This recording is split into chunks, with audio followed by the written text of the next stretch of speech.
everyone, and welcome. If it's your first time listening to No Wonder, my name is Junie, and in this podcast we talk about all things women living in a patriarchal society. So far, we tackle topics such as gender gap in the world, some types of obstetrical abuse, or internalized misogyny, for example. In today's episode, we will be shedding some light on the huge topic of female genital mutilation, or FGM for short. This episode is based on the amazing work of the Concentrated Strategies for Fighting Female Genital Mutilation, the Group for the Abolition of Female Sexual Mutilation of Belgium, and the End FGM European Network. They published a curation of 13 different myths and misconceptions on FGM, and we'll see a few of them today. Please check out the link of this booklet in the description. But let's jump right in. Female genital mutilation can take several forms, but technically it is classified into 4 major types. Type 1 is the partial or total removal of the clitoral glands, the external and visible part of the clitoris, and it is also the sensitive part of female genitalia. With or without the removal of the clitoral hood, the fold of skin surrounding the clitoral glands. Type 2 is the partial or total removal of the clitoral glands and the labia minora, the inner folds of the vulva, with or without the removal of the labia majora, the outer folds of the skin of the vulva. Type 3 is also known as infibulation, and is the narrowing of the vaginal opening through the creation of a covering seal. The seal is formed by cutting and repositioning the labia minora, or the labia majora, sometimes through stitching, with or without the removal of the clitoral prepuce and glands. Type 4 includes all other harmful procedures done to the female genitalia for non-medical purposes. For example, pricking, piercing, incising, scraping, and cauterizing the area.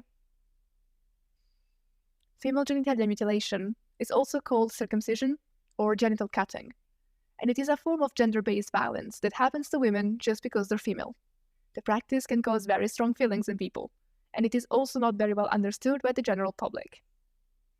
There are many preconceived ideas about female genital mutilation, such as it being a practice affecting only sub-Saharan Muslim countries.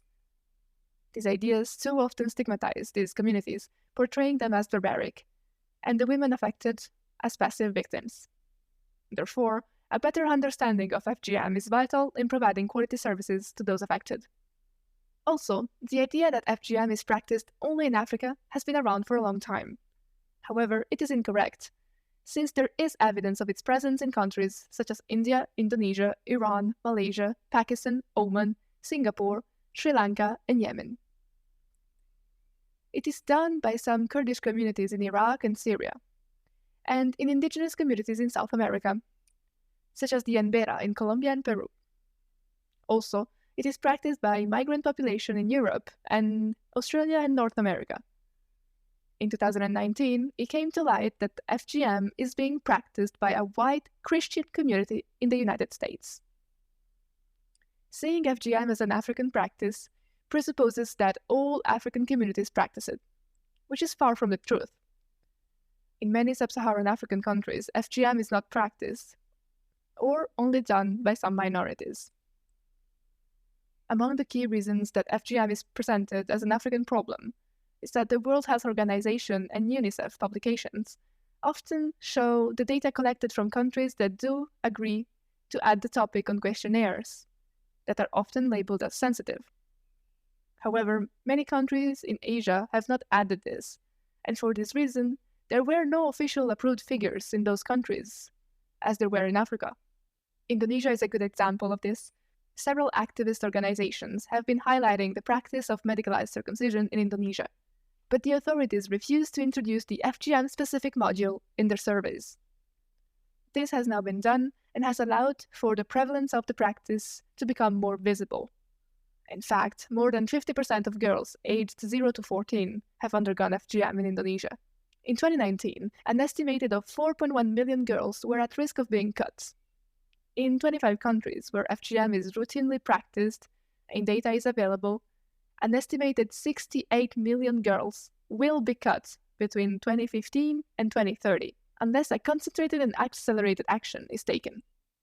An incomplete view of the regions in which FGM is present can have consequences on social, medical, and legal support available for those affected by the practice. In addition, focusing on sub-Saharan African countries only can lead to generalization about Black women being considered as victim and mutilated women. The idea that genital mutilation is practiced only in developing countries is accompanied by the idea that FGM is not a Western or European practice. However, throughout history, different types of FGM have been found in Europe and in the United States. In fact, until the end of the 19th century, clitoridectomy was done in a medical context.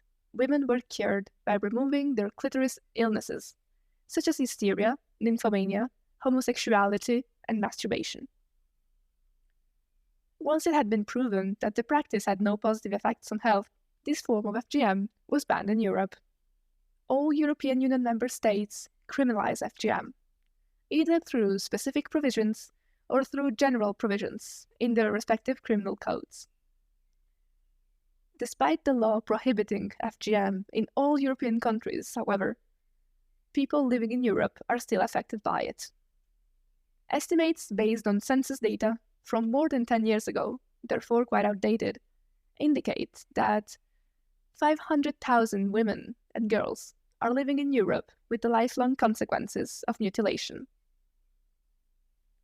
Recent internal calculations by the End FGM European Network increased this number to almost 1 million. On top of these, we must also add the number of women and girls coming to Europe every year, asking for asylum on grounds of being affected or at risk of FGM, which are estimated to be at least 20,000 per year for the last 5 years. Finally, we must also consider the number of girls living in Europe who are at risk of being cut, estimated to be around 170,000 in the 13 EU countries. This data relates only to the women and girls originating from countries outside of Europe, where FGM is a tradition. The risk relates mainly to when they go back to their country on holiday, for example. For instance, in France, there have already been 29 recorded cases of FGM being practiced on French territory. But there may be more that are unrecorded. A study estimates that 28% of girls born in the 1980s in France, with a mother who has undergone FGM, had also been subjected to FGM, either in France or on a visit to their mother's country of origin. This rate fell to 1% for those born in the 1990s, following some public court cases which took place in Paris during this period. Let's look at some more European examples.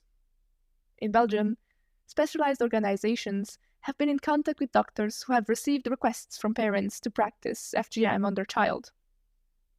In March of 2019, a Ugandan woman was convicted in the first case of FGM in the UK for having had their 3-year-old daughter cut in her home in London in 2017.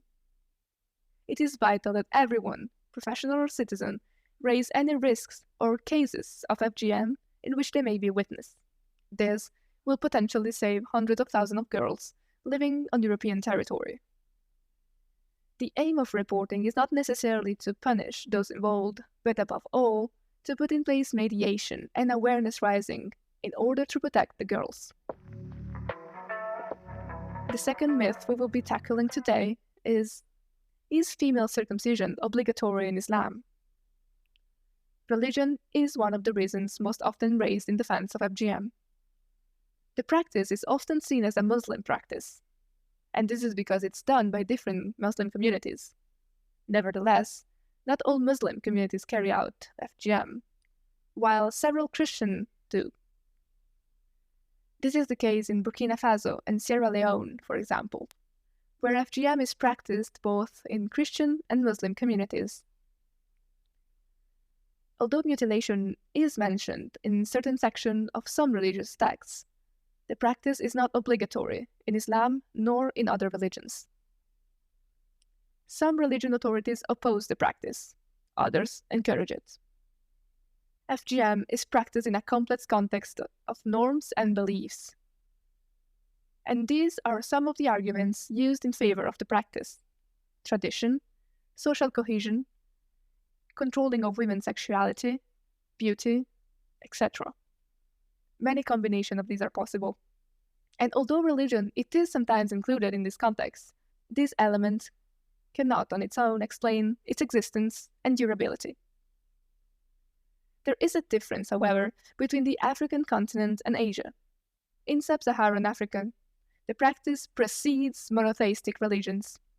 In Asia, the practice began later, and it is seen as a religious obligation in the same way as male circumcision. In Indonesia, it is in fact called female Islamic circumcision, with the aim of ending FGM and offering support tailored to each person affected. A thorough understanding of its origin is vital. A specific religion is not in itself an indicator that someone practices FGM. There are more reliable factors to indicate if there is a risk, such as the prevalence of the practice within the family or the country and ethnicity of origin. Are people who practice FGM barbaric and irrational? This reasoning is simplistic and bordering on racial discrimination. It is undeniably true that FGM has severe consequences on physical and mental health of women in the short and long term. As well as being painful, it can also be fatal. Therefore, many people think parents of those who have undergone FGM are bad parents, and that the family, the cutter, and the community are barbaric. This is often the first reaction when faced with the reality of FGM. How can a mother who has undergone this practice and who knows how painful it is subject her own daughter to the same thing? How can a cutter who hears the cries and sees the pain that it causes continue to practice their profession? How can a father who has lost his sister due to complications following the practice continue to support it? To understand FGM, we should remember that it is not carried out as an isolated action. It is a part of a complex web of ritual and daily practice of constructed gender roles, linked to feminine and masculine statuses. In some communities, circumcision is an obligatory ritual in order for a girl to be considered an adult woman, a full member of her community, and a potential candidate for marriage. When FGM is the norm within a community, its members can face heavy societal pressure. Some communities are convinced that FGM is hygienic and beneficial to health. These preconceived ideas can be explained by the vast lack of understanding of the clitoris, and in general of the female sexual organs, in many parts of the world, including Europe. The clitoris is seen as a source of sexual promiscuity, something that might continue to grow if it's not cut, and is also seen as damaging for the baby. Added to this is the lack of understanding and knowledge of the consequences of FGM. When faced with this, subjecting your daughter to FGM cannot be seen as an irrational choice. When they accept to carry out FGM on their daughters, families wish to protect them against being stigmatized and socially excluded, and to guarantee that their place in society will be respected. Standing out against the practice can, on the other hand, lead to persecution and violence. It is therefore this latter option which appears irrational. As evidence to this, a Malian man interviewed explained that they would call an uncut woman Bilakoro Muso. This means that even if she is a woman of a certain age, instead of being treated as an adult, she will be treated like a little girl. Moreover, several researchers and activists believe that awareness-raising campaigns against FGM run by international organizations are tainted with neo-colonialist visions. One of the arguments used by colonizers to justify colonization was that they had to bring civilization to inferior races. This idea was conveyed in Western anthropological narratives at the time, and colonized women were perceived as oppressed, powerless, and voiceless, who had to be protected by their masculine partners and their customs. As a consequence, some international and Western campaigns surrounding traditional harmful practices are, to this day, fed and strengthened by the idea according to which Western society is civilized and non-violent, and all other societies are barbaric, irrational, and developing. Is FGM only a women's business? It is certainly true that those most affected are women, as they are the ones to undergo it and suffer its consequences. In addition, it is often, but not only, women who decide that a girl should be cut. Not only her mother, but also grandmothers, aunts, and even friends and neighbors can be part of it. In many communities, it is mostly the women, the traditional cutters, who carry out the procedure. This is why, around the world, many initiatives to end FGM are focused and target women. However, FGM is a practice anchored in patriarchal traditions in general. It is often an obligatory rite of passage for a girl to become a woman. This patriarchal practice is part of controlling women's bodies and sexuality, and it is part of the spectrum of gender-based violence. In many affected communities, FGM aims to guarantee women's morality, and therefore that of society. Also, the social pressure which forces parents to subject their daughters to the practice is kept in place by the whole community, both men and women. On one hand, men participate in perpetrating it as individuals, such as when a man refuses to marry a woman who has not been cut, or when a father funds his daughter to undergo FGM. Also, men as a social group are the primary beneficiary of patriarchal systems, which guarantee their social and economic power. Given the power they have in society, they undeniably have a role to play in maintaining or abandoning FGM. Seeing the women and girls in their families suffer from FGM can have psychological consequences for them. Although men's sexual satisfaction, often used to justify FGM, is rarely questioned, the sexual consequences also affect men. Some men have traumatizing memories of their first sexual encounters with an infibulated woman, where the social pressure forces them to open their partner to prove their virility. Men have vital roles to play in ending FGM as members of their society. It is important that they clearly express their wishes to end the practice and that they participate in awareness-raising processes. They have to be informed of the damaging consequences of the practice in order to be able to participate in abandoning it. Men's lack of knowledge on the issue can be explained by the significant taboos surrounding FGM. Because of this, women and men rarely talk about it.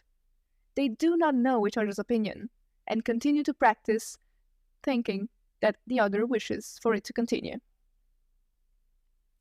UNICEF's first report on FGM from 2013 shows that in many countries, women underestimate to what extent men wish to abandon the practice. In Guinea, Sierra Leone, and Chad, more men than women are against the practice. FGM is therefore not a women's business, but affects the whole community. A woman who has undergone FGM is always a victim. FGM has very different meanings when it comes to femininity, depending on cultural interpretation. For some communities, it is seen as essential to create femininity, whereas for others, it is seen as erasing femininity and the possibility of being considered a woman. Authors believe that, in the West, the clitoris has become the symbol of women's emancipation. Consequently, FGM is the symbol of women's oppression. But critics think that this is a Eurocentric and reducive way of seeing reality. Although it is obviously important to recognize FGM as a form of violence, being a victim should not be an identity. It is important to also see women as agents of their own lives, and the vast internal resources needed to reconstruct their life after a traumatic experience, which sometimes requires also the help and support of professionals. I believe this quote from a psychologist of the GAMS, Belgium, is very powerful. The woman that is received in the consultation room has undergone mutilation. She is not a mutilated woman. This is because victimization can slow down resilience and psychological reconstruction. And this reflection is relevant to all other forms of gender-based violence, such as domestic violence or rape. So, this was part 1. In this episode, we tackled 5 myths about the practice. We learned about its geographical representation and cultural backgrounds. Join me next week for part 2 for 6 more interesting viewpoints on cutting. Can women who have undergone FGM experience sexual pleasure ever again? And what is the real connection between male circumcision and female mutilation? Feel free to join me next week for the new episode, but in the meantime, don't forget to rate 5 stars and follow the podcast on Instagram and TikTok. As always, keep the conversation going and see you super soon. Bye!